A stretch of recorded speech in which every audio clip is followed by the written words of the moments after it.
కాకతీయ యూనివర్సిటీలోని Pothana ladies hostel room number 94లో ceiling పెచ్చులూడి కింద పడ్డాయి. ఆ సమయంలో అక్కడ ఎవరూ లేకపోవడంతో పెను ప్రమాదం తప్పింది. ఇటీవల ఇదే హాస్టల్లో విద్యార్థిని తలపై ఫ్యాన్ పడి తీవ్ర గాయమైంది. అధికారుల నిర్లక్ష్యంతో మరోసారి పెచ్చులూడి పడ్డాయి.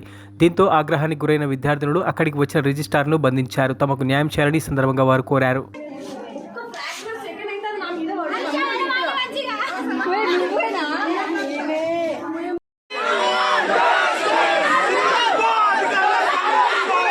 రమేష్ అన్న వెనకకు రా.